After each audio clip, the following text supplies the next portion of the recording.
আচ্ছা, তারিখেরও কি মালিকানা হয় নাকি? হয়। তারিখটা যদি 21শে জুলাই হয় তাহলে হয়। আগে তৃণমূল আর প্রদেশ কংগ্রেসের মধ্যে 21শে জুলাই নিয়ে একটা অসম লড়াই ছিল, আর এবার তৃণমূলই তো দুভাগ হয়ে গেছে, আর 21শে জুলাই হয়ে গিয়েছে যেন মাপকাঠি। 21শে জুলাই যার, তৃণমূল তার। কিন্তু 21শে জুলাই কার? সেই মালিকানা পেতেই তো যুদ্ধ। পোস্টার পাল্টা পোস্টার।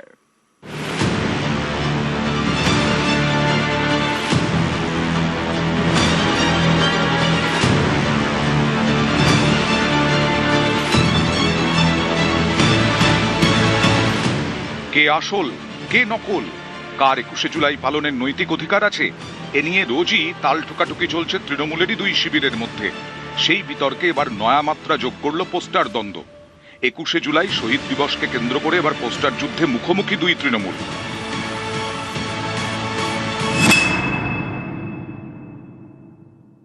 বিগত বছরগুলিতে 21শে জুলাইয়ের একটি পোস্টার হতো, যে পোস্টারে মমতা বন্দ্যোপাধ্যায়, পরবর্তী সময় অভিষেক বন্দ্যোপাধ্যায়েরই ছবি জুড়ে দেওয়া হয়েছিল। এই প্রথম 21শে জুলাই হতে চলেছে যেখানে তৃণমূল কংগ্রেসের দুই শিবিরই আলাদা আলাদা পোস্টার তৈরি করে তারা প্রচার শুরু করেছে। একদিকে যখন মমতা বন্দ্যোপাধ্যায়ের ছবি ব্যবহার করেই কালীঘাটপন্থী তৃণমূল কংগ্রেস 21শে জুলাইয়ের রাজনৈতিক লড়াইয়ে নেমেছে, তখন ঋতব্রতপন্থী তৃণমূল কংগ্রেসদের তরফ থেকে তাদের পোস্টারে বাঙালি সংস্কৃতির কথা মনে করিয়ে বাঙালি মনীষীদের ছবি এবং একই সঙ্গে যারা 21শে জুলাইয়ের গুলি চালনার ঘটনায় মারা গিয়েছিলেন তাদের নাম ব্যবহার করা হয়েছে। আসলে রাজনৈতিকভাবে একই তৃণমূলের দুই শিবিরের মধ্যে যে পোস্টার যুদ্ধ, তা এবার রাজনৈতিক মহলে নতুন উত্তাপ তৈরি করে দিয়েছে। নব তৃণমূলের পোস্টারে দেখা যাচ্ছে মনীষীদের ছবি, সেখানে আয়োজক হিসেবে উল্লেখ রয়েছে সর্বভারতীয় তৃণমূল কংগ্রেসের নাম। পোস্টারে রয়েছে তৃণমূলের জোড়াফুল প্রতীকও। মনীষীদের ছবির পাশাপাশি নব তৃণমূলের পোস্টারে উল্লেখ আছে 21শে জুলাইয়ের শহীদদের নামও। ঋতব্রত শিবিরের দাবি, শহীদদের শ্রদ্ধা জানাতেই এই পোস্টার। আমরা প্রথম থেকেই বলছি, প্রকৃত শহীদদের আমরা সম্মান জানাবো।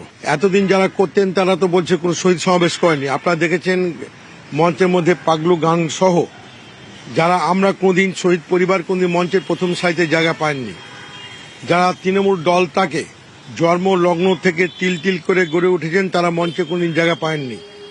দেখবেন সেলিব্রিটি জগতের, মানে টিভি সিরিয়াল, ফিল্ম জগতের বিভিন্ন যারা সিরিয়ালে যাদের বিভিন্ন ক্ষেত্রে অবদান রয়েছে, কিন্তু এই রাজনীতি জগতের অবদান নেই, তারাকে বেশি বেশি করে মানে মঞ্চে তাদের স্বীকৃতি দেওয়া হয়েছে। আমরা সেটার প্রতিবাদ করে প্রকৃত শহীদদের শহীদ তর্পণের লক্ষ্যেই আমরা এই পোস্টার সহ আগামী দিনের প্রোগ্রাম এইভাবেই চালাচ্ছি আমরা। অন্যদিকে মমতা তৃণমূলের পোস্টারে শুধুই নেত্রী মমতা বন্দ্যোপাধ্যায়ের ছবি। শহীদ স্মরণে বিড়লা প্ল্যানেটোরিয়ামে আয়োজিত সভায় প্রধান বক্তা হিসেবে নাম রয়েছে মমতা বন্দ্যোপাধ্যায়ের। পোস্টারে ছবি নেই অভিষেক বন্দ্যোপাধ্যায়। মমতা বন্দ্যোপাধ্যায়ের ছবি বাদ দিয়ে, ছবি না দিয়ে যারা 21শে চলো বলে প্রচারের মিডিয়া বা সোশ্যাল মিডিয়ায় যারা ছড়াচ্ছে, কোন প্রকৃত তৃণমূল কংগ্রেস কর্মী সেটাকে বিশ্বাস করবে? বাংলার মানুষ মমতা বন্দ্যোপাধ্যায়কে সমর্থন করছেন, এই ধরনের চূড়ান্ত বিশ্বাসঘাতকতা এটা হতে পারে না।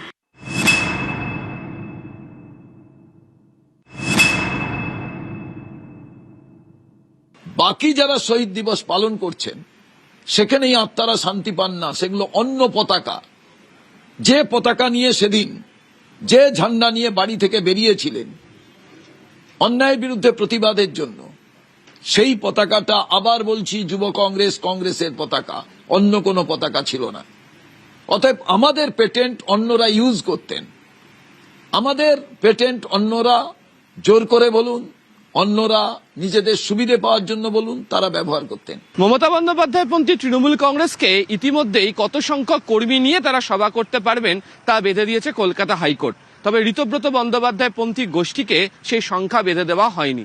ফলে পোস্টার যুদ্ধের লড়াই আসলে কে কত সংখ্যক মানুষকে কাছে টানতে পারছেন সেদিকেই এগোবে। ক্যামেরা অসিত দাসের সাথে আবির ঘোষাল, নিউজ 18 বাংলা, কলকাতা।